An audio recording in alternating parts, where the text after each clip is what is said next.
اعوذ باللہ من الشیطان الرجیم بسم اللہ الرحمن الرحیم رب اشرح لی صدری ویسر لی امری واحلل عقدۃ من لسانی یفقہوا قولی۔ معزز خواتین و حضرات، السلام علیکم ورحمۃ اللہ وبرکاتہ۔ آپ کا میزبان عمر برلاس پروگرام انوار سحر کے ساتھ ایک دفعہ پھر حاضر خدمت، اور میں امید کرتا ہوں آپ صحت اور ایمان کی بہترین حالتوں میں ہوں گے، اور یقیناً ماہ رمضان کی فضیلتوں، برکتوں اور رحمتوں کو اپنے دامن میں سمیٹ رہے ہوں گے۔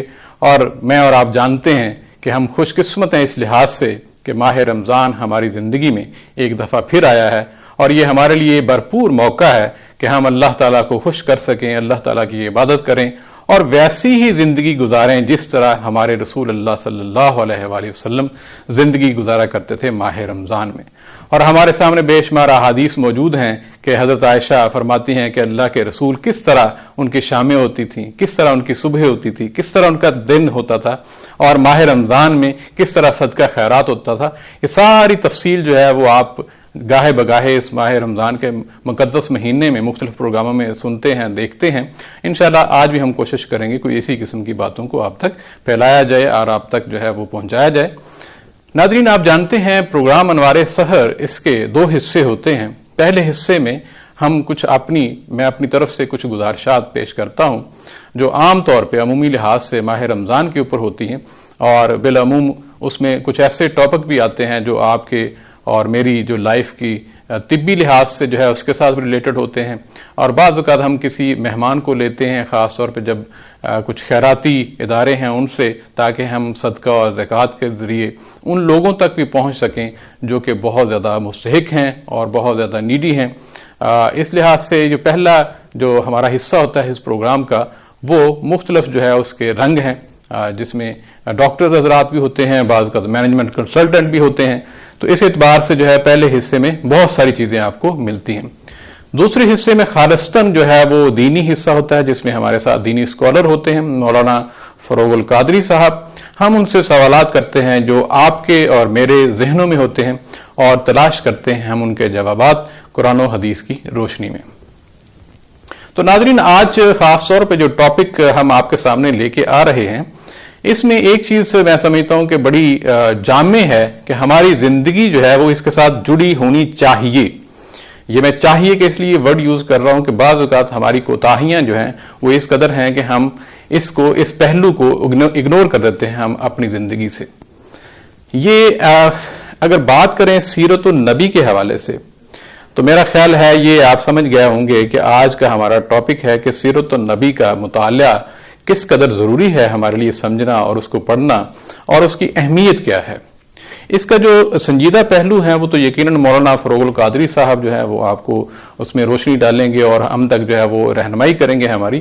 لیکن اس کی جو چیدہ جو بعض معاملات ہیں، اس کی جو ایک اوورآل گفتگو ہے وہ چند لمحوں میں آپ کو پیش کرنے جا رہا ہوں۔ وہ میں سب سے پہلے تو یہ آپ سے یہ شیئر کرتا ہوں کہ انفارچونیٹلی ہماری زندگی میں جو مطالعہ کا ایک عنصر جو بہت زیادہ بہتر ہوتا تھا ہمارے اسلاف میں، وہ آہستہ آہستہ کم ہوتا جا رہا ہے۔ یہ آپ اور میں جانتے ہیں۔ اس کی وجوہات بہت سی ہیں۔ کچھ ایسے یہ جو وقت ہوتا تھا جو ہم مطالعہ کو دیتے تھے، اب ہمارے جو دیگر سرگرمیاں ہیں، ہمارے صبح و شامیں ہیں جو کہ اتنی زیادہ اہمیت کی حامل نہیں ہے لائف میں، وہ اس ٹائم کو ادھر چلا گیا ہے، وہ اس سرگرمیوں نے لے لیا ہے۔ جس طرح ہم عام طور پہ کیا کرتے ہیں، بہت سارے واٹس ایپ گروپس ہم نے بنائے ہوئے ہیں، اور سارا دن اس میں سیاسی معاملات ہیں، بعض اوقات غیر ضروری جو ہے بحث و مباحثے اس میں پڑے رہتے ہیں، اور اپنا جو قیمتی وقت ہے ہم وہاں دے دیتے ہیں۔ حالانکہ یہ وہ وقت تھا جو ہمارے جو بڑے تھے وہ مطالعہ کو دیا کرتے تھے۔ ہماری زندگی میں سیرت النبی کا مطالعہ کتنا ضروری ہے اور کیوں ضروری ہے، اس کو یوں سمجھ لیجئے کہ آج کا جو ہمارا بچہ ہے وہ آج کا کس تہذیب سے متاثر نظر آتا ہے۔ اس کی صبح دیکھیں، اس کی شام دیکھیں، اس کے لباس دیکھیں، اس کا طرز گفتگو دیکھیں، اس کے مینرز دیکھیں، وہ ساری کی ساری چیزیں ہم دیکھتے ہیں کہ ہم مختلف تہذیبوں سے لیتے ہیں، اور جب اس سے بات کرتے ہیں کہ ہمارے اللہ کے نبی رسول اللہ صلی اللہ علیہ وآلہ وسلم کا اسوہ حسنہ کیا تھا، تو بچہ ہمیں دیکھتا رہ جاتا ہے۔ وہ بڑے بھی خاص طور پہ، ایک تو ہمارے بزرگ تھے الحمدللہ، انہوں نے تو ساری زندگی جو ہے اسی قسم کے کام بھی کیے اور پڑھا بھی، اور ساری چیزیں جو ہیں وہ انہوں نے نہ صرف سیرت النبی کو پڑھا بلکہ اس کو پھیلایا بھی، اور اپنے کردار سے بھی، عمل سے. مجھے یاد ہے جب ہم چھوٹے تھے تو بڑے جب بھی کھانا کھاتے، جب بلکہ کوئی مہمان آتا تو کھانا کھانے کے بعد ہاتھ اٹھا کے دعا کرتے. آج بہت سی محفلوں میں ایسا نہیں ہوتا، یہ بہت سی جگہوں پہ ایسا نہیں ہوتا، حالانکہ یہ بھی اللہ کے رسول کی سنت ہے. اللہ کے رسول کی زندگی میں آپ کو ہر شعبے سے چیزیں وہاں سے ہمیں گائیڈ لائن ملیں گی. جب ہم معاملات اللہ کے رسول کرتے ہیں تجارتی معاملات، وہاں پہ آپ کو اور مجھے رہنمائی ملے گی. گھر والوں سے کیسے معاملات کرتے تھے، آپ کو اور مجھے رہنمائی ملے گی. بچوں کے ساتھ آپ کا سلوک کیسا تھا، آپ کو یاد ہے حضرت حسن اور حضرت حسین رضی اللہ تعالیٰ عنہ کو کتنا پیار کرتے تھے، کتنی اہمیت دیتے تھے. وہ ساری چیزیں ہمارے بچوں کے لیے اور ہمارے لیے وہ گائیڈ لائنز ہیں. لیکن یہ گائیڈ لائنز کیسے آئیں گی؟ جب ہم انہیں پڑھیں گے. کیونکہ آج کا جو ہمارا اگر کوئی مطالعہ کرتے ہیں، جب ہم ریفرنس ڈھونڈتے ہیں تو انفارچونیٹلی ہم کسی مغربی دانشور کو تو کوٹ کر رہے ہوتے ہیں، لیکن اپنے رسول اللہ صلی اللہ علیہ وآلہ وسلم ان کی جو زندگی اور ان کی تعلیمات کو کبھی کوٹ نہیں کرتے یا بہت کم کرتے ہیں. میں آف کورس سب کو نہیں کہتا، بہت سے لوگ ہیں جو کہ ابھی بھی ان چیزوں کو اپنی زندگی میں مقدم جانتے ہیں جو کہ اللہ کے رسول کی تعلیمات ہیں. لیکن میں ایک اوورآل عمومی رویے کی بات کر رہا ہوں. اب آپ دیکھیں ہمارے نزدیک یہ بھی ہوتا ہے کہ بعض اوقات وہ ایک ہوتا ہے نا جیسا دیس ویسا بھیس، اس معاملے میں بھی بہت ساری چیزیں جو ہیں ہم بالکل ایک سائڈ پہ کر دیتے ہیں. دیکھیں جی اب اس ملک میں تو وہ چیزیں نہیں چل سکتی نا، یا اس جگہ پہ تو وہ نہیں چل سکتی.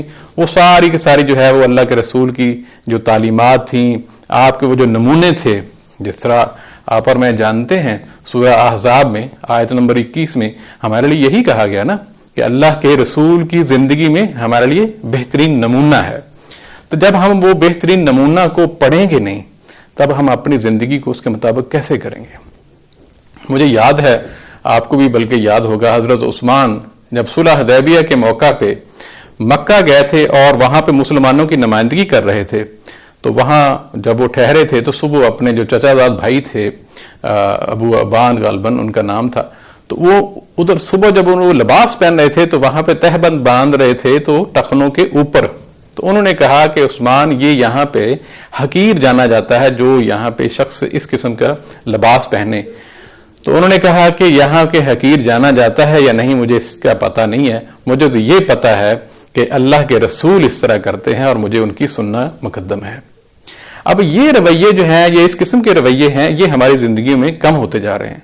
عام طور پہ ہم پلیٹ میں کھانا چھوڑ دیتے ہیں. عام طور پہ ہم جب کسی جگہ پہ کھانا پینے کی بات ہوتی ہے اس میں سے 2 گھونٹ چھوڑ دیے، کیونکہ جی آج کل مناسب نہیں لگتا. آپ کو پتا ہوگا ہوٹلز میں جب جاتے ہیں تو وہاں پہ کیا ہوتا ہے، عام کھانا بچ گیا ہے، وہ بے شک ضائع ہو رہا ہے لیکن مناسب نہیں لگتا. اب انہیں کیا کہیں کہ وہ کھانا پیک کر دیں ہمیں. اسی طرح حضرت حذیفہ رستم کی بات آپ کے سامنے آ جاتی ہے. وہ ایک بہت بڑی میٹنگ میں تھے، مذاکرات کر رہے تھے کسی کے ساتھ، تو کھانا کھاتے ہوئے جو ہے وہ ان کا ایک نوالے کا ایک ذرہ جو ہے زمین پہ گر گیا.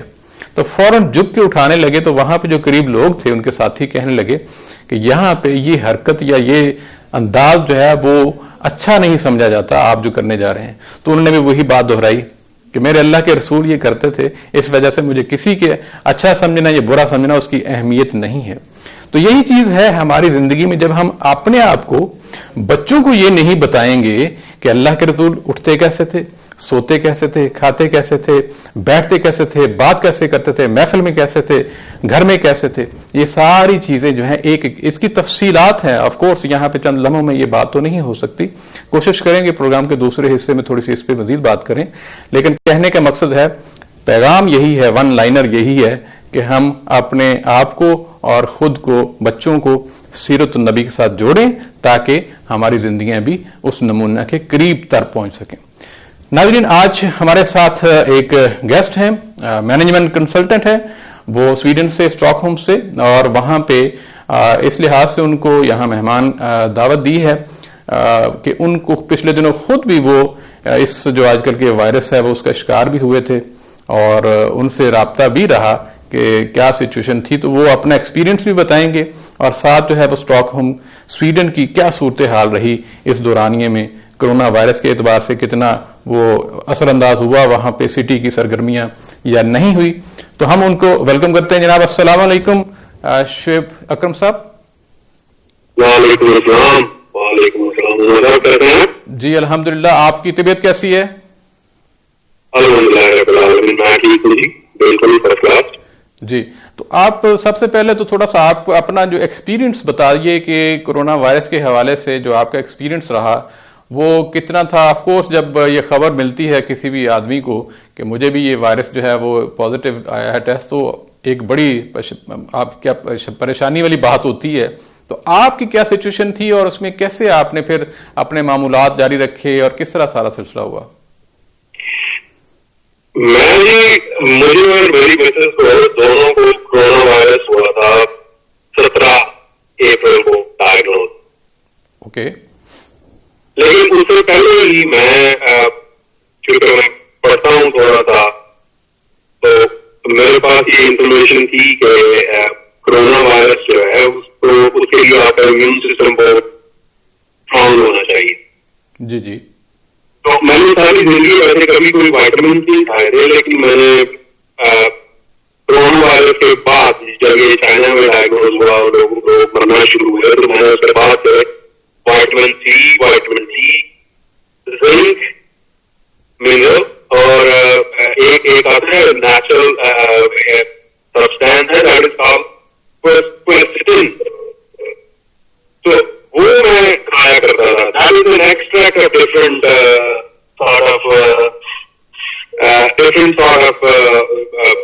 جڑی بوٹیاں جو ہوتی ہیں ان کا، جس میں ایک جو وائٹامنز آپ جو لے رہے تھے یہ ڈائگنوز ہونے کے بعد آپ نے لینے شروع کیے یا اس سے پہلے بھی لے رہے تھے؟ نہیں، میں پہلے سے 1 مہینے سے لے رہا تھا ریگولرلی. اوکے. وائٹامن انٹیسپیشن کے ایونچولی آپ کو ہونا ہے. ٹھیک ہے. اور دوسرے نمبر پہ ہمارے سویڈن میں کسی قسم کا کوئی لاک ڈاؤن نہیں ہے، اسکول سارے اوپن ہیں، بازار سارے اوپن ہیں، ریسٹورینٹ سارے اوپن ہیں اور نائٹ لائف بھی چل رہی ہے ادھر. جی جی. تو اس پوائنٹ آف ویو سے مجھے یہ شک ہے کہ یہ ایونچولی ہر بندے کو ہونا ہے، کیونکہ اسٹیٹ کی پالیسی ہے کہ یہ ایونچولی ہوئے گا ہرڈ امیونٹی اچیو کرنا. صحیح. تو جب آپ کو ہوا تو اس کے بعد آپ نے کچھ ایسے پریکاشنری میئرز اس اعتبار سے یا آپ نے کیا ایکشنز لیے کہ اس سے بچا جا سکے؟ کس طرح کچھ ایسی کھانا پینا رہا یا کیا کچھ کوئی میڈیسن لی؟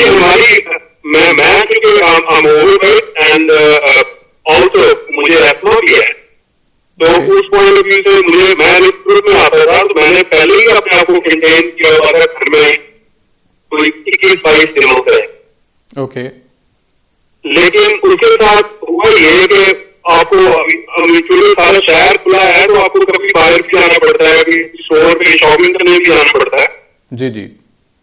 تو اس تھوڑے سے وقت میں بھی آپ کو اس کا ایکسپوجر ہو سکتا ہے، آپ کو یہ کورونا افیکٹ کر سکتا ہے. صحیح. تو ہم لوگوں کو، مجھے میری وائف کو 17 اپریل کو کورونا وائرس ڈائگنوز ہوا تھا، ہمیں ٹیسٹ کروائے. ٹھیک ہے. تو آپ کو جو سمپٹم سب سے پہلے جو ظاہر ہوئے تھے وہ کون سے تھے؟ Temperature, fever. اور کتنا تھا ٹیمپریچر؟ جی فارنہائٹ میں آپ دیکھیں تو یہ ہو جاتا ہے کوئی 101 102 کے قریب ٹیمپریچر. اور اس کے ساتھ جو کہتے ہیں کہ عام طور پہ سانس لینے میں دشواری ہوتی ہے یا کچھ بعض ایسی بھی خبریں تھیں کہ بندے کو ٹیسٹ لیس ہو جاتا ہے، وہ چکھنے کی جو حص ہے وہ مر جاتی ہے، کچھ ایسا بھی تھا؟ نہیں، لیٹر اسٹیجز پہ آتا ہے جی. پہلے آپ کو ٹیمپریچر ہوتا ہے جی، اور دیکھیں تو اس کا جیسٹیشن پیریڈ ہے 14 دن کا. تو یہ آپ 14 دن پہلے بھی ایکسپوز ہوئے ہیں وائرس سے اور 14 دن کے بعد جا کے سمپٹمز آنا شروع ہوتی ہیں. جی جی. اور ان 14 دنوں میں پہلی جو سمپٹم آتی ہے وہ آپ کو ڈرائی کف ہوتی ہے اور ساتھ میں ٹیمپریچر ہوتا ہے. ٹھیک ہے. اور دونوں چیزیں ڈرائی کف اور ٹیمپریچر، کف آپ کی بہت اریٹیٹنگ ہوتی ہے، ایک الرٹ والی ہوتی ہے آپ کو کہ یہ کھانسی کیوں آ رہی ہے، گلے میں خراش کے ساتھ کھانسی ہوتی ہے، خشک کھانسی جسے ہم کہتے ہیں. ہاں. پھر آپ کو بخار ہو جاتا ہے جی، اور بخار جو ہے وہ 101 102 تک جاتا ہے. پھر آپ لیتے ہیں کوئی میڈیسن پیراسیٹامول یا اس طرح کی چیز. ٹھیک ہے. تو ٹیمپریچر آپ کا کنٹرول ہو جاتا ہے. ٹھیک ہے.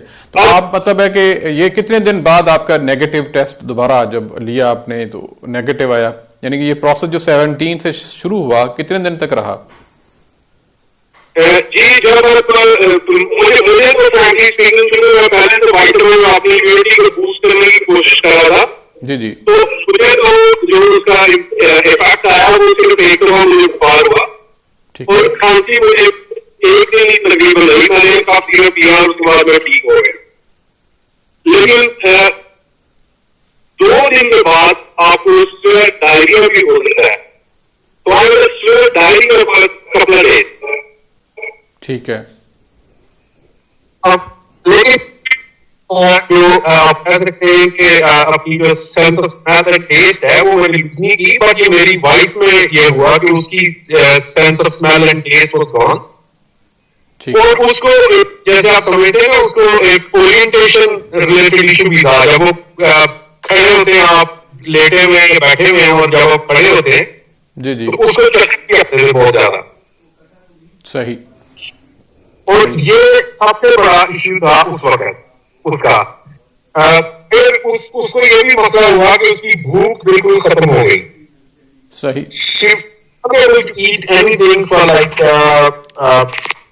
4 days. ٹھیک ہے. اور یہ سب سے بڑا مسئلہ تھا. پھر اس کو ہر 6 گھنٹے کے بعد بخار ہوتا تھا, لیکن اس کی کھانسی بہت زیادہ تھی اس کو. تو ڈاکٹر کے ساتھ ہم رابطے میں تھے. At home, no hospitalization, no nothing like that. لیکن یہ ہوا کہ پھر انہوں نے کہا کہ آپ میڈیسن کھائیں, یہ پیراسیٹامول ہر 6 گھنٹے کے بعد 2 ٹیبلٹس, بخار نہ ہو رہے. مین جو میڈیسن تھی وہ پیراسیٹامول تھی, اور ہر 6 گھنٹے یا 4 گھنٹے کا جس طرح ہوتا ہے 2 ٹیبلٹ جو ہے. ٹھیک ہے. اور اوور آل آپ بتائیے آخر میں کہ اسٹاک وہاں پہ جو ہے اسٹاکہولم کی کیا سچویشن ہے, سویڈن کی اوور آل کیا صورتحال ہے. لاک ڈاؤن پبلک تھوڑی سی مطلب پینک تو نہیں ہوئی کہ نہ ہونے سے, یا فیئر ان کے اندر ہوا ہو, یا نہیں ایسی کوئی بات نہیں جی. اسٹاکہولم نے یو کے نے اکٹھا ہی شروع کیا تھا یہ ہرڈ امیونٹی کا پروگرام. تو یو کے نے تو آفٹر انیشیل جب بہت زیادہ وہاں پہ اموات ہونا شروع ہو گئی, لوگ مرنا شروع ہو گئے, تو انہوں نے پھر اس کو چینج کر کے لاک ڈاؤن کی طرف چلے گئے. لیکن ابھی تک ہم لوگ ہرڈ امیونٹی کو ہی چیز کر رہے ہیں. ایز پر دی جو انٹرنیشنل اسٹیٹسٹکس ہیں وہ یہ کہہ رہے ہیں کہ by the mid of May, by 15th of May, جی جی, تو Sweden will achieve the herd immunity. تو ہمارے بھی کوئی 3,000 کے قریب لوگ ہیں جو بیچارے فوت ہو گئے ہیں کووڈ-19 سے. لیکن یہ ہے کہ اس کے ساتھ ایک بہت بڑی پاپولیشن کا سیگمنٹ ہے, سے اباؤٹ 40% ایٹ دا مومنٹ, جو جن کو لگ گیا ہے corona virus. So idea is that جب آپ کو 50% پاپولیشن کو کورونا وائرس ہو جائے, اور ہر اس بندے کو ہو جائے جو بہت زیادہ ایکٹیو ہے اور سوشل ہے اور آؤٹ گوئنگ ہے جی, تو پھر وہ ایسے لوگوں سے اگر ملے گی جو بیچارے رسک گروپ میں آتے ہیں جی, تو ان کو وہ افیکٹ نہیں کرتے, ان کو وہ کورونا نہیں لگا سکتے since they are immune to the virus. صحیح. تو یہ ان کا خیال ہے, اور we are successfully going to achieve that. اور پبلک جو ہے اس سارے اقدامات جو ہیں گورنمنٹ کے خوش ہے اس پہ, یا کہ تحفظات ہیں جس پہ بعض کنٹریز میں میڈیا بہت زیادہ تنقید کرتا ہے, تو آپ کے وہاں پہ میڈیا کا کیا حال ہے؟ نہیں جی, ہماری میڈیا سائلنٹ, اور ہم لوگ سارے اس کو سپورٹ کر رہے ہیں گورنمنٹ کے ڈیسیژن کو. کامن سینس یہ ہے سر کہ ہماری چونکہ 10 ملین کی پاپولیشن ہے, تو اگر اس پوائنٹ آف ویو سے اگر آپ کہیں گے 2% of the population will end up in the hospitals. Program کے اس حصے کا جو ہم جس پہ بات کریں گے, رہنمائی لیں گے آپ سے, وہ ہے کہ سیرت النبی کا مطالعہ جو ہے وہ کیوں ضروری ہے, خاص طور پہ ہمیں جاننے کے لیے, کیونکہ ہم تو بہت زیادہ مطالعہ کرتے ہیں بعض لوگ, لیکن سیرت النبی ہی کیوں, اس پہ کائنڈلی آپ روشنی ڈالیے. بسم اللہ الرحمن الرحیم. قرآن عظیم میں اللہ تبارک و تعالیٰ کا ارشاد گرامی ہے, لقد کان لکم فی رسول اللہ اسوۃ حسنہ, کہ محمد رسول اللہ صلی اللہ علیہ وسلم کی زندگی پاک تمہارے لیے مکمل نمونۂ عمل ہے. آقا دو جہاں سرور کائنات کی حیات طیبہ کو قرآن عظیم نے اسوہ رسول کو انسانی زندگی کی تابناکیوں کے حوالے سے تعبیر کیا ہے. کہ زندگی میں وقار چاہتے ہو, ترقی چاہتے ہو, حیات چاہتے ہو, بخشش چاہتے ہو, نجات چاہتے ہو, تو ہر حیثیتوں سے آقائے دو جہاں سرور کائنات کی ذات گرامی میں تمہیں چلتا اور پھرتا قرآن نظر آئے گا، جو اسوہ حسنہ ہے سرکار کا۔ بے شک میرا اپنا خیال ہے کہ 2 روز غالباً پہلے یہ بات آئی تھی کہ سرکار کا خلق عظیم کیا ہے، قرآن پاک ہے، کانا خلق و قرآن، حضرت عائشہ صدیقہ نے فرمایا۔ تو اسلام کا مکمل ضابط حیات کیا ہے؟ قرآن عظیم ہے، قرآن عظیم۔ اور قرآن ناطق جو ہے وہ سرکار کی ذات گرامی ہے، بولتا ہوا قرآن، جی، کہ آقائے دو جہاں سرور کائنات صلی اللہ علیہ وسلم نے قرآن پڑھ کے بھی دکھایا اور قرآن بن کے بھی دکھایا، ماشاءاللہ، دونوں سبحان، حیثیتیں سرکار میں ساتھ تھیں۔ اور سرکار دو عالم سرور کائنات صلی اللہ علیہ وسلم جس معاشرے کی تشکیل فرمائی ہے اور جس مدینہ النبی جو اسلام کی پہلی جمہوریت کی جو بنیاد رکھی ہے، جی، اس کے اندر ان تمام انسانی خصوص کو، انسانی ترجیحات کو، ہیومن رائٹس کو اور ہیومن ترقیات کے جتنے بھی ذرائع ہو سکتے ہیں، جی، اللہ کے نبی صلی اللہ علیہ وسلم نے ایک فرد سے لے کر ایک اجتماع تک، ایک فرد ایک انفرادی زندگی سے لے کر اجتماعی زندگی میں جتنی کامیابیاں ممکن طور پہ ہو سکتی ہیں ان سب کے حوالے سے ضابط عمل پیش کیا ہے۔ ماشاءاللہ۔ تو قرآن پاک کا یہ ارشاد کہ آقائے دو جہاں سرور کائنات کی حیات طیبہ میں تمہارے لیے مکمل نمونہ حیات ہے، اس سے بات ظاہر ہوتی ہے کہ قرآن عظیم کے بعد اللہ کے نبی سرور کائنات صلی اللہ علیہ وسلم کی سیرت پاک کا مطالعہ اس لیے بھی ضروری ہے کہ حدیث نبوی، سیرت رسول، سرکار کا اسوہ حسنہ، فرمودات پیغمبر اور آقائے دو جہاں کی زندگی جو ہے وہ قرآن پاک کی عملی تفسیر ہے۔ جو باتیں ہم قرآن سے سیکھ نہیں سکتے یا قرآن عظیم میں اس کی تفصیل موجود نہیں ہے، جی، آقائے دو جہاں سرور کائنات کی بارگاہ مقدس میں اس کی تفصیل موجود ہے۔ اور پھر حضور کی ذات جو ہے، احکام شرع 4 ہیں، احکام شرع جو ہیں وہ 4 ہیں۔ قرآن میں کوئی بات نہ ملے تو سرکار کی سیرت، اس میں نہ ہو تو اجماع، پھر نہ ہو تو قیاس۔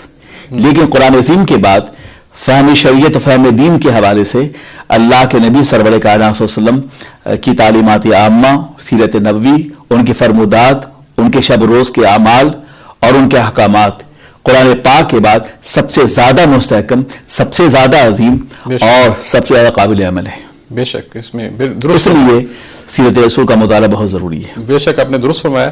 ایک چیز یہاں پہ ایک ضمنی جو ہے چیز عام طور پہ یہاں سنی جاتی ہے یا بولی جاتی ہے کہ بعض معاملات جو طرز رہن سہن جو ہے اللہ کے رسول کا وہ اس عرب کے علاقے کا ایک خاصہ تھا، وہ ضروری نہیں ہے کہ وہ ساری چیزیں جو ہیں آج اس طرح کا طرز رہن سہن جو ہے ہم اپنے معاشرے میں اس پہ عمل کر سکیں۔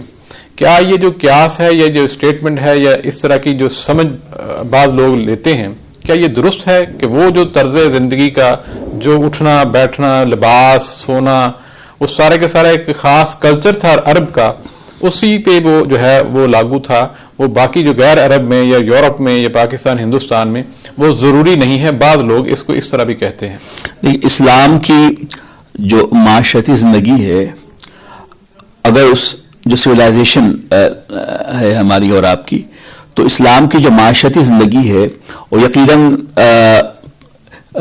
سلسلہ بسلسلہ یا کے بعد دیگرے وہ قرن بعد قرن زمانے کے ساتھ ساتھ میں تبدیلیاں واقع ہوتی رہی ہیں، لیکن ہماری زندگی کا کوئی بھی ایسا اسوا تہذیب الاخلاق ہو یا تدبیر منزل ہو یا سیاست مدنیہ ہو، تہذیب الاخلاق ملنا جلنا معاشرتی زندگی، تدبیر منزل کہ گھر کے حالات و کیفیات، ایک گھر کس طرح بنتا ہے، اس میں چند افراد رہتے ہیں، ان کے حقوق، ان کی ذمہ داریاں کیا ہیں، اور سیاست مدنیہ، پورا اسلامک جو نظام اس کا تو 3 مرحلوں پہ قائم ہے: تہذیب الاخلاق، تدبیر منزل اور سیاست مدنیہ، سیاست مدنیہ پولیٹیکل سائنس۔ تو یہ وہ ہے جس پر سیاسی امور، تو اسلام نہ سیاست سے الگ ہے، اسلام نہ معاشرت سے الگ ہے، درست معاشرت میں بھی اسلام نمایاں ہے اور سیاست میں بھی اسلام نمایاں ہے، گویا کہ ایک کڑی ہے جو ایک دوسرے کو باندھے رکھتی ہے، اور اس کے اوپر جو حاکمیت ہے وہ سیرت رسول ہے، اور اس کے اوپر احکام خداوندی ہے، وحی الہی ہے جو غیر متبدل ہے۔ اب یہ آپ نے بات جو کی ہے کہ عرب کا تمدن ایسا تھا اور اب ایسا ہے، اسلام نام کسی مخصوص تمدن کا نہیں ہے۔ اگر وہ تمدن آج کی تہذیب اور آج کا تمدن سو کال سویلائزیشن اگر وہ سیرت نبوی کے آئینے میں اگر وہ کلیش ہوتی ہو اور اس سے متضاد ہو اور شریعت میں خلل واقع ہوتا ہو تو یقینی طور پہ وہ قطعی قابل قبول نہیں ہے۔ مسئلہ آپ یہ کہہ سکتے ہیں کہ حضرت رسالت میں مسجدوں کا نظام یہ تھا کہ کچی مسجدیں تھیں، اوپر کھجور کے چھال پڑے ہوئے تھے، ایئر کنڈیشن نہیں تھی مسجدیں، مائکروفون کا انتظام اس دور میں نہیں تھا۔ آج کے دور میں مائکروفون کا انتظام ہے، کارپیٹ والی مسجد ہے، اچھے ایئر کنڈیشن بنے ہوئے، تو بلا شبہ یہ نہ حدیث نبوی سے نہ حدیث رسالت سے نہ قرآن عظیم سے ٹکراؤ ہے، ٹکراؤ نہیں ہے، ٹکراؤ نہیں ہے. تو کسی ایسی چیز کا جس کا براہ راست یا بالالتزام کسی ذریعے سے براہ راست یا بالواسطہ قرآن حدیث سے اس کا ٹکراؤ نہیں ہے تو بلا شبہ وہ جائز ہے. درست. اب رہی بات کہ عرب کا لباس دیکھیں وہ لمبا پہنتے ہیں، ہم لوگ شلوار قمیص پہنتے ہیں، مقصود تن کا ڈھکنا ہے نا، کافی ہے. تو مطلب یہ کہ جس طرح اب لباس میں بھی اگر تفصیل ہے تو عام طور پہ جس طرح ٹخنوں سے اوپر کا وہ بعض واقعات ایسے ہیں، بعض احادیث میں جس طرح حکم بھی کہا گیا ہے کہ اپنے لباس شلواروں کو یا تہ بند کو ٹخنوں سے اوپر رکھیں. یہ جو چیز ہے بہت سے لوگ کہتے ہیں جی وہاں کا چونکہ ایک گرم علاقہ تھا اور عرب کا کلچر اس طرح کا تھا، جس طرح داڑھی رکھنا بھی بعض لوگ کہتے ہیں جی ابو جہل کی بھی تھی تو یہ تو کلچرل ایک چیز بن گئی ہے. تو یہ کچھ چیزیں جو ہیں آج کل کے جو پروگریسو مائنڈ جو ہیں، جدید جو سوچنے والے جو یہاں پہ یورپ میں ہیں، یہ بعض اوقات ہمارے ملکوں میں بھی نظر آ جاتا ہے، وہ کہتے ہیں جی یہ اس دور کی چیزیں تھیں، ضروری نہیں ہے کہ آج ہم لباس میں اس طرح کا، جس طرح ہم مغربیت کی لباس میں آپ کو پتا ہے کہ یہاں پہ ٹون جینز چل گئی ہیں اور اس طرح کی بے شمار چیزیں ہیں، تو وہ پھر بھی مطلب ہے وہ رہے گا کہ ہم مطلب ہے کہ یہ بھی کر سکتے ہیں یا کہ نہیں، جو کہ اللہ کے رسول نے جب کہہ دیا ہے تو پھر اس سے آگے کوئی بات نہیں، کوئی گنجائش ہے اس میں؟ آپ کیا سمجھتے ہیں؟ میں نے آپ سے عرض کیا ہے نا کہ کوئی ایسا لباس یا کوئی ایسی تہذیب جس سے کسی مغربی، ابھی یہ ٹائی ہے، کوٹ ہے، یہ ایک الگ سے بحث ہو جائے گی کہ ہم ٹائی کیوں پہنتے ہیں، کوٹ، تو یہ مغربی لباس کو ریفلیکٹ کرتی ہیں چیزیں. لیکن اسلام میں وہ لباس محبوب ہے ڈھیلا ڈھالا ہو، اسے تن ڈھکے ہوئے ہوں، قیام و قعود میں تکلیف نہ ہو. ظاہر کہ ایک بندہ جینس پہن کے نماز پڑھ رہا ہے، نفسی جینس پہننا کوئی بری بات نہیں ہے، کوئی جینس پہن کے نماز پڑھ رہا ہے اور شرٹ پہن کے نماز پڑھ رہا ہے تو نماز کی وہ کیفیت، وہ لطف، وہ خشوع و خضوع، وہ للہیت اسے میسر نہیں آئے گی نا جو آپ شلوار پہن کے پڑھتے ہیں یا عبایا میں پڑھتے ہیں. تو اسلام کے نزدیک وہ لباس محمود ہے، وہ لباس محبوب ہے، وہ پسندیدہ لباس ہے جو ہماری صورت عورت ڈھکی ہوئی ہو اور جس کے ذریعے قیام و قعود میں کوئی دشواری نہ واقع ہوتی ہو. مطلب لباس میں اگر دیکھا جائے تو یہ حکم ہے کہ باریک نہ پہنا جائے، خاص طور پہ جی ہاں، جس طرح وہ واقعہ بھی حضرت اسماء کا وہ بلا صحیح فرما رہے، وہ تو الگ سی چیز، لیکن لباس کی حیت کی میں بات کر رہا ہوں. اب جب آپ نے کوٹ پینٹ جینس کہا نا، میں لباس کی حیت کی بات کر رہا ہوں. اب یہ شلوار قمیض جو ہے نسبتاً دیکھنے میں یا پہننے میں نسبتاً قریب ہے اس عرب کے لبادے سے جو لمبا جبہ ہوتا تھا، ہے نا، نسبتاً کوٹ کے اور جینس وغیرہ کے. بلا شبہ یہ مغربی لباس ہیں، یہ ایشیائی لباس تو نہیں ہے، لیکن ہم جو پہنتے ہیں عبایا یا شلوار و قمیض، یہ ڈھیلا ڈھالا لباس ہے اور یہ محبوب ہے. اور یہ نہیں عرب کلچر سے اس کا کوئی اختلاف ہے، نہ حدیث رسالت سے کوئی اختلاف ہے، نہ سیرت نبوی سے اس کا کوئی اختلاف ہے. مطلب بیسکس جو دو چیزیں کہی جاتی ہیں کہ سطر جو ہے وہ ڈھکی ہو اور آپ کے جو جسم کے خد و خال جو ہے اس لباس سے واضح نہ ہو رہے ہوں، اپیلنگ نہ ہو رہے ہوں، وہ والا ہے. اور جس طرح باریک وہ اتنا نہ ہو کہ آر پار جو نظر آنے والی، باقی جس طرح کا بھی اب لباس ہے وہ پہنا جا سکتا ہے، وہ کسی قسم کا وہ اس میں مذائقہ نہیں ہے. آپ یہ باقی یہ جو چیزیں ہیں، ایک اللہ کے رسول کی جو زندگی کا مطالعہ کرتے ہیں تو ہمیں یہ بھی نظر آتا ہے کہ اللہ کے رسول رات کو دیر تک کبھی جاگتے نہیں تھے. بہت کم ہوا تھا جب عشاء کی نماز کے بعد اگر کوئی بڑا اہم مسئلہ یا معاملہ کوئی ڈسکس کرنا یا کوئی میٹنگ یا کچھ اس طرح کی، وہ بھی بہت کم، ورنہ اللہ کے رسول جو ہے وہ عشاء کی نماز کے بعد سو جاتے تھے. ہمیشہ جاگنا جو ہے وہ رات کے آخری پہر جو ہے تہجد کے ٹائم یا اس سے پہلے، وہ بلکہ اس کو یہ بھی کہا گیا ہے کہ یہ نحوست ہے جب صبح دیر سے اٹھنا ہے، اللہ تعالیٰ کی آپ رحمت و برکات سے جو محروم رہتے ہیں. لیکن آج کی لائف میں اب لوگوں سے، یہ بچوں سے یہ بات کرتے ہوئے تو ایگزام ہے جی، میرا آفس کا کام ہے، تو وہ 2 بجے 3 بجے تک جو ہے بعض کا لے جاتے ہیں. تو کہیں ہم وہ نفی تو نہیں کر رہے، کہیں نافرمانی تو نہیں کر رہے اس چیز کی، یا ہم سمجھتے ہیں کہ نہیں آج کی ضرورت ہے ہم دیر تک جاگیں. سیرت نبوی جو آپ کا عنوان ہے اس کے مطالعے کی روشنی میں یہ بات کہی جائے گی کہ آقا دو جہاں سرور کائنات صلی اللہ علیہ وسلم کی زندگی کا ہر وہ عمل جس میں ہمارے لیے خیر کا پہلو ہے، اور ہر وہ عمل جو سرکار نے حکم دیا کرنے کا جس کے ہم پابند ہیں، وہ سراپا خیر ہے. رات میں جگنا اور بلا وجہ جگنا، اگر رات اس لیے ہم جگتے ہیں کتابوں کا مطالعہ کریں اور پڑھیں، ایک شخص ایسا ہے جو رات بھر نفل پڑھتا ہے صبح سو جاتا ہے، جی ہے نا، اور ایک وہ شخص جو رات کے وقت جو سو جاتا ہے فجر کی نماز پڑھ کر پھر آرام کرتا ہے، وہ زیادہ بہتر ہے. یعنی نفل نماز پڑھنے والے سے اور صبح کے وقت سو جانے والے سے بہتر ہے وہ شخص جو رات کو سویا ہو اور لفظ صباح نماز فجر کے لیے اٹھتا ہو.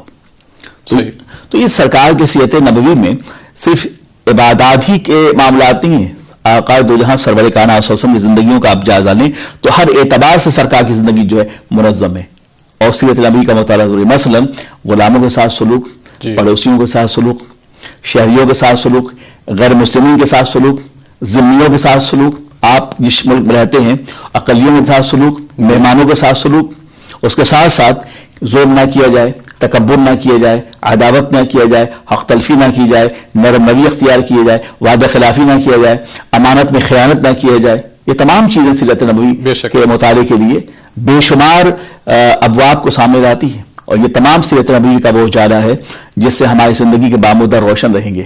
بے شک اس میں درست آپ نے صحیح نشاندہی کی, اور خاص طور پر گھر والوں کے جب سلوک اور وہ معاملات آتے ہیں تو اس میں ضرور تھوڑا سا آپ روشنی ڈالیے کہ اللہ تعالیٰ کے معاملات جو ہیں وہ امہات کے کس طرح ان کے ساتھ تھے. ہاں, اب دیکھیے کہ تبلیغ کا آغاز گھر شروع ہوتا ہے.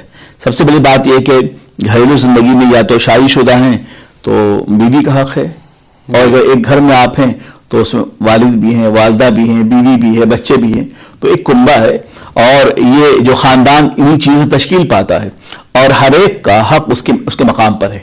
والدین آپ کے ساتھ ہیں تو اس کا مطلب یہ نہیں ہوتا کہ آپ بیوی کا حق صرف دیں اور والدین کو اگنور کریں. کہ جس طرح کی بات آئی تھی کہ جو لوگ جس طرح والدین ہیں باقاعدہ حیات, اور کتنے بد نصیب وہ لوگ ہیں جو یہاں یورپ میں رہتے ہیں. بعض, میں سب کی بات نہیں کر رہا ہوں, بعض ہمارے ایسے مسلم پیرنٹس ہیں جو اولڈ ایج ہوم میں رہ رہے ہیں. بچہ ڈاکٹر ہے, بیرسٹر ہے, اچھا کام کرتا ہے, اس بہو بھی کام کرتی ہے, اس کے پاس وقت نہیں کہ اپنے ابو کو سنبھال سکے, لے جا کے وہ اس بدبخت نے اپنے باپ کو اولڈ ایج ہوم میں ڈال دیا ہے. تو اب اندازہ کریں کتنا بڑا ظلم ہے. مطلب اس طرح کی سچویشن جو ہے وہ ناقابل قبول ہے. وہاں پہ نہیں کہہ سکتے جی ہماری مجبوری ہے, معاشی, ہم نے آفس جانا ہے, یا کام میں ٹائم اتنا وہ لگا دیتے ہیں, ٹائم نہیں ملتا. اس وقت وہ جو جس طرح کل بھی بات ہو رہی تھی, والدین جو ہے وہ پہلے ہیں, باقی معاملات جو ہیں وہ بعد میں. تو اس طرح جو ہے اس سیرت نبوی کے اجالے میں سرکار دو عالم صلی اللہ علیہ وسلم نے اپنے تمام ازواج مطہرات کے ساتھ کچھ سلوک تھا, بڑا ہر ایک سے نرمی سے پیش آتے تھے. اور کبھی کبھی کچھ ایسے معاملات ہوتے جو بتقاض بشری ازواج مطہرات سے, تو اس کو اگنور فرمایا کرتے تھے. اور عالم یہ ہے کہ آپ دیکھیں کہ اللہ کے نبی صلی اللہ علیہ وسلم نے جو عقد فرمایا, سب سے پہلے جو خاتون اول تھیں وہ بیوہ تھیں. تو بیوہ خاتون کو عرب معاشرہ اچھا نہیں سمجھتا تھا, یعنی کہ معاشرے کا معاذ اللہ بقول ان کے ایسی خاتون جو طلاق یافتہ ہو اس کو نحوست کی علامت سمجھتے تھے. اللہ کے نبی سرور کائنات صلی اللہ علیہ وسلم نے اس خاتون کو جو کہ بیوہ تھی انہوں نے اپنے عقد ملا کر اور دنیا امت کے لیے کا عظیم درجہ عطا فرمایا, اور اپنے اہل بیت میں سے شامل فرمایا, اور وہ خاتون اول ہی سلام کی اور ہر حیثیتوں سے ان کی نمایاں خدمات ہیں. بالکل افضل ترین خواتین میں سے وہ پہلے ہیں. بالکل. تو یہ ایک معاشرتی بات تھی, معاشرتی برائی یہ تھی کہ بھئی جو بیوہ ہو شادی نہیں کرنی. مگر سرکار دو عالم سرور کائنات صلی اللہ علیہ وسلم کی عمر 25 سال اور 40 سال کی تھی. اب اندازہ کیجئے. تو آقا نے انہیں اپنے عقد میں لے کر خواتین کے حقوق کے اعتبار سے ایک بڑی خوبصورت مثال قائم کی ہے, اور کہا جسے تم معاشرے میں صرف اور صرف بیوہ ہونے کی وجہ سے تم جسے تم منحوس سمجھتے ہو, اللہ کے نزدیک, اس کے رسول کے نزدیک اور اسلامی معاشرے میں اس کی کوئی حیثیت نہیں ہے, بلکہ وہ قابل تکریم ہے وہ خاتون, بشرطے کہ وہ دینی اور ملی اور مذہبی اعتبار سے وہ نمایاں ہو. نہیں بے شک بالکل درست کہا. بلکہ بعض کا تو یہاں تک ہے کہ گھر میں جو اگر مطلب معاونت کی ضرورت پڑتی تو گھر کے کام کاج میں بھی ہاتھ بٹاتے, جو کہ آج کل کے ماحول میں میرا خیال ہے اس میں تھوڑا سا تنقید ہو جائے گی. جو شوہر حضرات ہیں کہ وہ عام طور پہ اس کو وہ زن مرید والے زمرے میں لے لیتے ہیں, لیکن اللہ کے رسول جو ہیں وہ اس چیز میں اگر ضرورت ہے گھر میں تعاون کرنے کی تو وہ وہاں پہ بھی کام کرتے تھے. یعنی کہ یہ ساری چیزیں ہمارے لیے مشعل راہ. حدیث پاک میں ہے نا کہ اللہ کے نبی صلی اللہ علیہ وسلم اپنے ہاتھ سے جوتا جو ہے ٹانگ دیا کرتے تھے. کیا بات ہے, یہ اس سرکار کی سیرت ہے. اور یہ نہیں بلکہ جب سرکار اپنے صحابہ کے ساتھ کہیں ایک بار تشریف لے گئے باہر, کہیں مدینہ نبی سے باہر تشریف لے گئے, تو ہر ایک کے ذمے کچھ کام تھا. تو حضور نے فرمایا تمہارے ذمے کام ہے, میرے ذمے یہ کام ہو کہ میں جنگل سے لکڑیاں چون کے لاؤں, کھانا بنایا جائے. تو اب اندازہ کیجیے ایسے جب مسجد نبی کی تعمیر کے وقت اللہ کے نبی صلی اللہ علیہ وسلم نے بھی جو ہے وہاں اس میں پتھر اٹھایا. جی بالکل ایسے ہے نا, اور باضابطہ صحابہ کے ساتھ مسجد نبی کی تعمیر میں بالکل وہ پرجوش رہے اور ان کا ساتھ دیا. مطلب یہ نہیں ثابت ہوتا تھا کہ میں آپ سے جو ہے وہ بالکل ہر اعتبار سے جو ہے وہ بڑا افضل تو مقام ہے, لیکن ہے کہ کام کے حوالے سے ایک یہ نہیں ہوتا تھا جس طرح آپ نے ابھی کہا کہ میں تو کام نہیں کروں گا کیونکہ میں تو نبی ہوں، لیکن ہے کہ آپ سب کے ساتھ ماشاءاللہ اس طرح چلتے تھے. یہ انسانی رواداری ہے. اور صحابہ کو بھی پتا تھا کہ اللہ کے رسول ہیں اور اللہ کے نبی ہیں، قرآن پاک وحی الہی ان پہ اترتی ہے، سب تمام فضیلتوں کے وہ جامع سب صحابہ کو پتا تھا. مگر چونکہ احترام انسانیت، تقریب انسانیت کی بنیاد پر کہ ہم نے آج کوئی آقا ہے غلام ہے، ہم سب ایک جیسے ہیں، تو اللہ کے نبی صلی اللہ علیہ وسلم نے ترحم، مساوات اور صلہ رحمی کا پیغام عطا فرمایا. یہ صرف امت کے لیے کہ اگر آج ہمارے معاشرے میں گائیڈ لائنز کے لیے ہمارے لیے آج ہمارے معاشرے میں ایسا کوئی واقعہ ہوتا ہے تو ہمارے معاشرے کا جو بڑا شخص ہے، جو سردار ہے، جو قوم کا سردار ہے، جو سو کال لیڈر ہے، جو ارباب اقتدار ہے، ان کی بھی ذمہ داری ہے کہ اس نہج پہ اتر کے عوام کا ساتھ دے اور ساتھ ساتھ کام کرے. یہی وجہ ہے کہ اللہ کے نبی صلی اللہ علیہ وسلم نے ایک ایسا معاشرہ تشکیل فرمایا کہ جہاں پر آقا اور غلام کی تمیز ختم ہو گئی. جیسے کہ سرکار فاروق اعظم رضی اللہ عنہ کے زمانے مقدس میں حبشہ کا ڈیلیگیشن آیا، وہ شاہ حبشہ کا پیغام لے کر، تو ڈھونڈ رہے تھے بھائی کنگ پیلس کہاں ہے، یہاں پر شاہی محل کہاں ہے یہاں پر. جی تو ان سے کہا کہ یہاں کوئی شاہی محل تو نہیں، خلیفہ مسلمین تم اس میں رہتے تھے. کہا وہ جو ہے لیٹے ہوئے ہیں اس درخت کے نیچے جاؤ، اس ببول کے درخت کے نیچے، صحرا ببول کی کیا بولتے ہیں، اور ملاقات ہو جائے گی. تو وہ گئے، حضرت عمر فاروق سے ملاقات کی، تو انہیں حیرت ہوئی کہ آپ خلیفہ مسلمین ہیں اور اس درخت کے سائے میں آپ لیٹے ہیں، کوئی باڈی گارڈ آپ کے پاس نہیں ہے. تو آپ نے فرمایا مجھے کیوں خوف ہو، میں نے کسی حق تو نہیں مارا ہے. کیا بات ہے، کیا خوبصورت بات ہے. ہمیں خوف کیوں ہو، ہم نے کسی کا حق نہیں مارا ہے. جب ہم نے کسی کا حق نہیں مارا ہے تو ہم جواب دہ صرف اللہ کے لیے کہ اس قوم کے ہیں. اس سے بات معلوم ہوتی ہے کہ اللہ کے نبی صلی اللہ علیہ وسلم نے ایک ایسا معاشرہ قائم فرمایا جہاں آقا اور غلام، امیر و فقیر، بادشاہ اور رعایا ان کی ایک حیثیت تھی. اور پھر جب بادشاہ وقت خلیفہ مسلمین کے دل میں یہ تاثر پیدا ہو جائے کہ ہم جواب دہ اپنے اللہ کے آگے ہیں تو ہر گناہ سے وہ باز رہے گا. اور یہ مثال آج کے لیے بھی ہے، خود احتسابی کا جو ایک جذبہ ہو، یہ محسوس ہے کہ جواب دہ قوم کے آگے نہیں، اللہ کے آگے. اور آج اس کے برعکس ہے، آج جو ہمارے قوم کے ارباب اقتدار ہیں، جو پرائم منسٹر ہیں، جو سو کال لیڈر ہیں، آپ دیکھیں کتنی ان کے پاس بلٹ پروف گاڑیوں میں چلتے ہیں یہ، اور اپنے آپ کو افضل سمجھتے ہیں معاشرے سے. وہ تو انسان آسمانی مخلوق ہیں. جی بالکل. پاسبانوں کا، باڈی گارڈ کا، زیڈ پلس ہو، یہ پلس، معلوم کیا ہے، سڑکوں پہ نکلتے ہیں تو تمام گاڑیاں بند ہو جاتی. لیکن ایک چیز جو یہاں دیکھتا ہوں، ایک چیز جو یورپ میں دیکھتا ہوں میں، یورپی قیادت نے اسلام کی اس سمپلسٹی کو اور حکمراں طبقات میں اس عاجزانہ رویے کو ایڈاپٹ کیا ہے. جی ایڈاپٹ کیا ہے. جیسے کہ میں نے کئی بار یہاں آپ نے بھی سنا ہوگا، ٹونی بلر جو یہاں کے وزیر اعظم رہے، انہوں نے انہوں نے باضابطہ وہ کیا کہتے ہیں انڈر گراؤنڈ ٹرین سے انہوں نے سفر کیا، ٹیوب سے سفر کیا. تو ایسا بھی تھا کہ وہ جلدی میں ٹرین پہ چڑھ گئے، انہوں نے ٹکٹ نہیں لیا، ٹی ٹی آیا چیک کرنے، تو ٹکٹ تو دیا، ایکسٹرا انہوں نے پینلٹی بھی چارج کی، اور اس سے یہ کہا کہ آپ یہاں کے وزیر اعظم ہیں اور آپ کا حق زیادہ ہے کہ آپ قانون کی حفاظت کریں. جی بالکل. ابھی ہمیں چھوٹی سی بریک کی طرف جانا ہے ناظرین، اور بریک کی اتنی خوبصورت بات چل رہی ہے، اور بریک کے بعد آ کے یہیں سے کنٹینیو کہتے ہیں.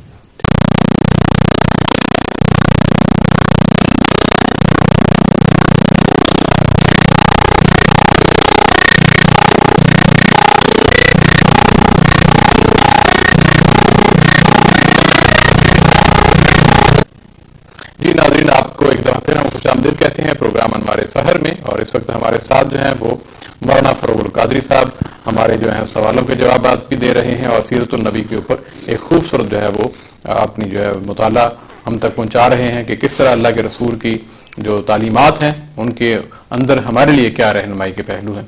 تو جی مولانا، ہم بات کر رہے تھے سیرت النبی کے اوپر، یہ بھی خاص طور پہ آپ کا جو رویہ غیر مسلم لوگوں کے ساتھ کیسا رہا، یہ بھی ہمارے تک تھوڑا سا آپ اس میں وضاحت اور تفصیل پلیز. آپ اندازہ کریں کہ جو بعض یہود مدینہ تھے جو باضابطہ مسلمانوں کا ان سے ایک معاہدہ تھا، اور اس معاہدے کے پابند رہے، تو انہیں بعض حوالوں سے مسلمانوں سے زیادہ انہیں مراحت حاصل نہیں، ان یہودیوں کو. ہاں، جو ٹریٹی تھی اس حوالے سے بہت زیادہ انہیں مراحت حاصل رہی.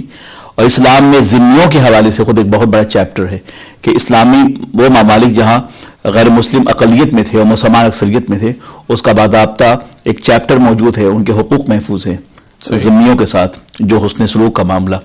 یہی وجہ ہے کہ بعض غیر مسلم مفکرین نے بھی اس بات کو لکھا ہے کہ جب تک کہ ہندوستان میں، غیر مسلم ہندوستان میں مسلمانوں کی حکومت تھی، اور مسلمان حکومتی لحاظ سے انہیں تمام سہولیات اور ذرائع حاصل تھے، اور ان کی حکومت ناقابل تسخیر سمجھی جاتی تھی، مگر انہوں نے مقامی ہندوؤں پہ نہ ظلم کیا اور نہ ان کے حقوق چھینے، اور نہ ان کے مذہبی عبادات کو نقصان پہنچایا، اور نہ ان سے مداخلت کی. اور یہی وجہ مسلمانوں کے آفاق اور ان کی زمینوں کی وسعت جو پھیلتی گئی، اس کی بنیادی وجہ یہی ہے. ان کا حسن سلوک جو ہے وہ ہر ایک کے ساتھ جو ہے انہوں نے رکھا، ذمیوں کے ساتھ خاص کر جو ان کے ماتحت تھے.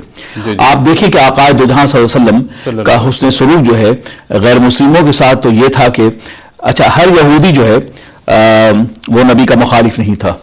بعض تو علماء یہود میں حضرت کعب احبار جو ہیں جو بہت بڑے عالم تھے توریت کے، وہ ایمان لے آئے، اور انہیں وہ توریت کے بہت بڑے عالم تھے، اور پھر انہوں نے اپنی پوری حیات میں، پوری زندگیوں میں وہ اللہ کے رسول سرور کائنات سے قدموں سے وابستہ رہے، اور ان کی بہت بڑی علمی خدمات ہے. آپ دیکھیں کہ یہود مدینہ ہی میں ایک شخص تھا جس کا نوجوان بیٹا جو ہے نبی کی بارگاہ میں بحیثیت خادم رہا کرتا تھا. اتفاق کے بیمار ہو گیا اور کئی روز نہیں آیا، تو اللہ کے نبی سرور کائنات صلی اللہ علیہ وسلم تشریف لے گئے اس خادم یہودی بچے کی عیادت کے لیے. اب اندازہ کریں کہ خدا کے رسول ہیں اور یہودی جو خادم تھا ان کا ان کے گھر گئے. بالکل اس سے صاف ظاہر ہے کہ ہر یہودی نبی کا مخالف نہیں تھا، وہ اپنے مذہب کے قائم تھے ضرور، پر انہیں پتا تھا کہ اللہ کے رسول اس کے نبی ہیں. بہر کے سرکار تشریف لے گئے، اور پیغمبر کو اس بات کی خبر تھی کہ نازک بہت اس کے حالات ہیں، اور جو کیفیت ہے اس وقت جو اس کی کیفیت ہے بہت ہی نازک ہے. تو اللہ کے نبی سرور کائنات صلی اللہ علیہ وسلم تشریف لے گئے، اور جا کر انہوں نے اس نوجوان کے سر پہ ہاتھ پھیرا، اور انہیں حضور نے ان کی خیریت پوچھی، اور دین اسلام لانے کی دعوت دی کہ اب وقت ہے کلمہ پڑھ لو. یعنی سرکار کو یہ پتا تھا کہ اب جاکرنی کا عالم ہے، یہ کیسے ممکن ہو سکتا ہے. اہل محققین نے یہ بات جو لکھی ہے وہ بہت عشق عرفان میں ڈوب کر لکھی، کہا یہ کیسے ممکن ہو سکتا ہے کہ کوئی شخص نبی کے قدموں سے وابستہ ہو اور پھر وہ جہنم میں جائے. ان کا کام تو جہنم سے آزاد کروانا ہے. نبی کے غلاموں میں یہ کیسی بات ہو سکتی ہے کہ وہ غلام ہو اور پھر اسے جہنم ملے؟ بے شک وہ تو اپنے غلام کو جنت عطا فرماتے ہیں. جیسے ربیعہ بن کعب اسلمی رضی اللہ تعالیٰ عنہ کا واقعہ ہے کہ وہ رات کے وقت اٹھ کے سرکار دو عالم صلی اللہ علیہ وسلم کو وضو کا پانی دیا کرتے تھے. تو ایک بار دریائے رحمت جوش میں آیا، تو سرکار نے پوچھا ہے ربیعہ سل ما شئت، تمہیں کیا چاہیے وہ چاہو اور کیا مانگتے ہو مانگو. کہ یا رسول اللہ میں جنت میں آپ کی رفاقت چاہتا ہوں، یعنی جو کام یہاں کر رہا ہوں نا جنت میں وہی کرنا چاہتا ہوں، آپ کی رفاقت چاہتا ہوں. صحبت مصطفی وہاں بھی میسر آتی رہے، خدمت رسالت وہاں بھی میسر آتی رہے. تو حضور نے فرمایا تمہیں جنت مل جائے گی، جو کام کرتے رہو، یہ نماز، سنت، کتاب، عمل، اس میں ترقی پذیر رہو، عمل کرتے رہو، انشاءاللہ تمہیں جنت مل جائے گی. معلوم یہ ہوا کہ سرکار مالک جنت بھی ہیں، اور جسے چاہیں وہ جنت عطا فرمائیں، یہ اختیار مستفی ہے.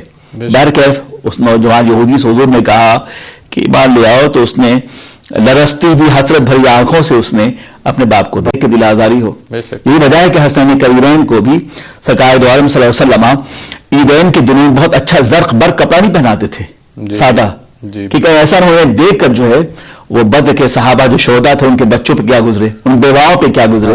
ایسا بھی تو واقعہ گزرا عید کے دن کے بچے نے دیکھا، وہ رو رہا تھا کہ میرے باپ نہیں ہیں. تو سرکار دو عالم سرور کائنات نے کاندھے سے اس حسین کو اتارا، اس بچے کو اپنے گھر لے کہا کتنا اچھا ہوتا کہ حسین تمہارے بھائی بن جائیں، علی تمہارے بابا بن جائیں.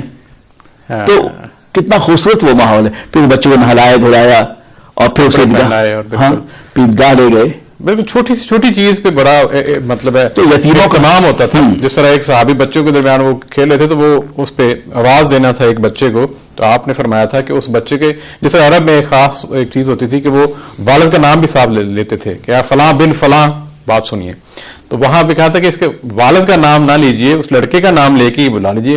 ہو سکتا ہے وہاں پہ کوئی ایسا یتیم بچہ بھی ہو، اگر آپ والد کا نام لیں گے تو اس کو اپنا باپ یاد آ جائے. اور یہ چیز جو ہے غیر مسلم نے جب یہ واقعہ سنا تو اس واقعے کو دیکھ کے کہ نبی جو ہے اتنی باریکی تک خیال رکھ رہا ہے اور اس بعد وہ مسلمان ہو گیا. وہ تو انسان جی کیا اللہ کے نبی کی سیرت طیبہ کی طرف مطالعہ کرتے ہیں اور آپ تو اس میں جانوروں کے حقوق نہیں ملتے. بالکل حضور نے فرمایا کہ ایک خاتون تھی، بلی پال کے رکھا تھا اس نے، رات بھر سردیوں میں چھوڑ دیا، کھلایا پلایا نہیں، بلی مر گئی صبح ہوتے ہوتے. تو اللہ کے رسول نے فرمایا کہ اللہ نے اسے جہنم میں ڈال دیا اس لیے کہ اس نے جانور کو ستایا تھا.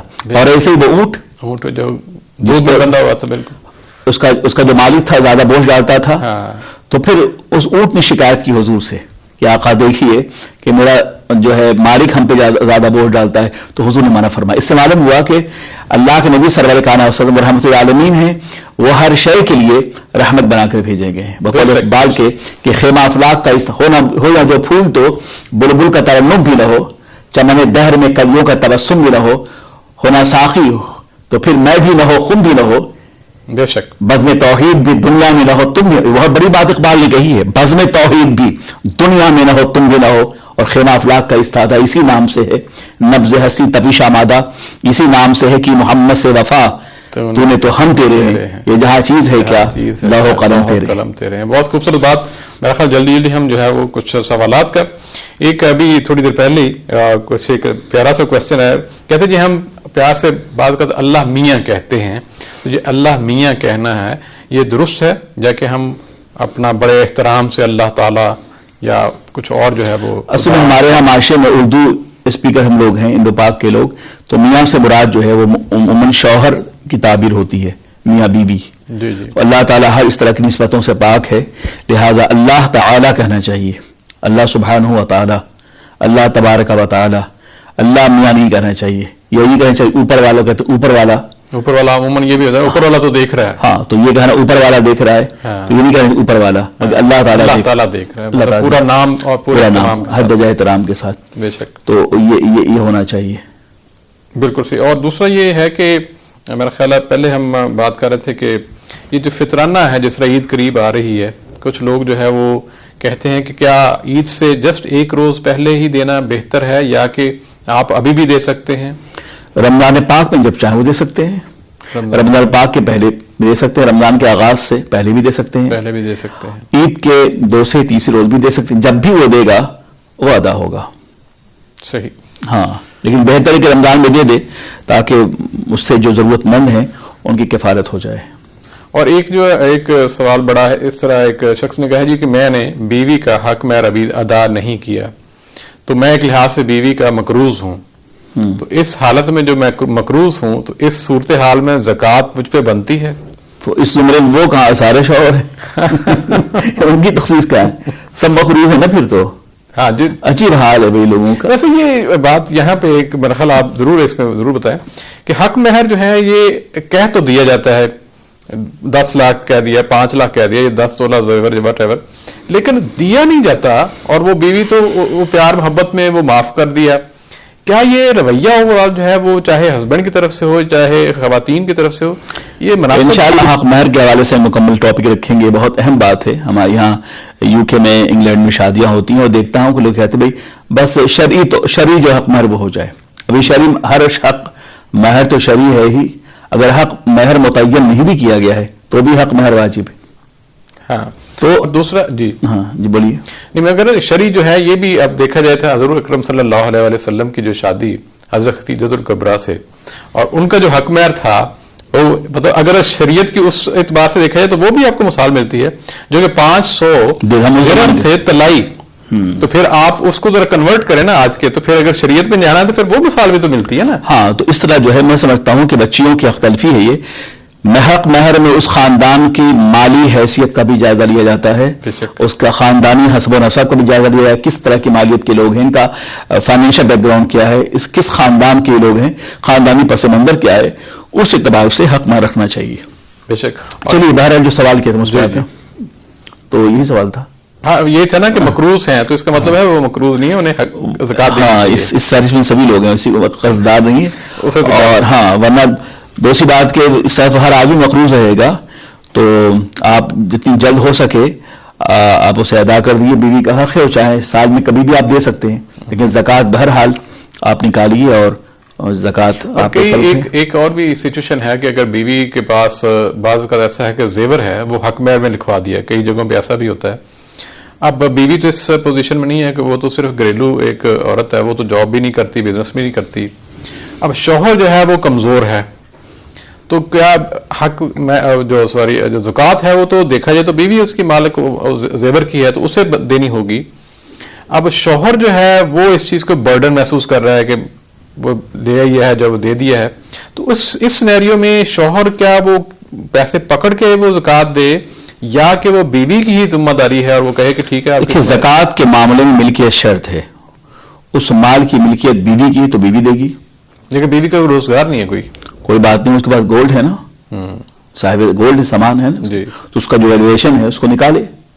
سپوز کہ 20,000 پاؤنڈ کا اس کے پاس گولڈ ہے، اس کا ویلیویشن جو کروائے، جو بھی اتنے تولے ہوں، 10,000 پاؤنڈ ہو، 15,000 پاؤنڈ کا اس کے پاس گولڈ ہے، تو اس کی قیمت جو اس کا ویلیو ہوگا اس پہ وہ زکوٰۃ دے. اب اس کے بعد کیش نہیں ہے تو اس میں سے گولڈ اس میں سے بیچے، وہ گولڈ بیچ کے اگر بالکل ٹھیک ہو گیا. میرا خیال ہے کوشچن تو اور بھی ہیں لیکن اس وقت ٹائم جو ہے وہ بہت کم رہ گیا. ایک چیز اور جو آج کل لوگ کہتے ہیں جی یہ تو معجزہ ہو گیا، کوئی کمال ہو گیا، تو معجزہ ہو گیا، تو حد زدہ جہالت ہے. معجزہ صرف نبی صادر ہوتا ہے، جو وہ کام جو خلاف عقل ہوں اور خارق عن العادت ہوں.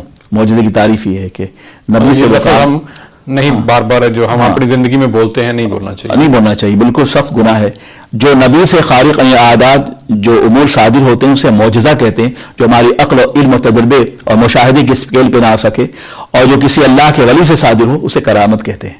تو کرامت میں اور معجزہ میں فرق ہے. اور کسی اگر غیر مسلم سے کوئی ایسا واقعہ ہو، میجوشن تو ہوتے ہیں نا جو غیر مسلم ہوتے ہیں، جی خلاف عادت، خلاف توقع، خلاف عقل، ان سے باتیں صادر ہوتی ہیں تو اس کو ارہاس کہتے ہیں. معجزہ، کرامت اور ارہاس تینوں میں فرق ہے. جی بہت درست.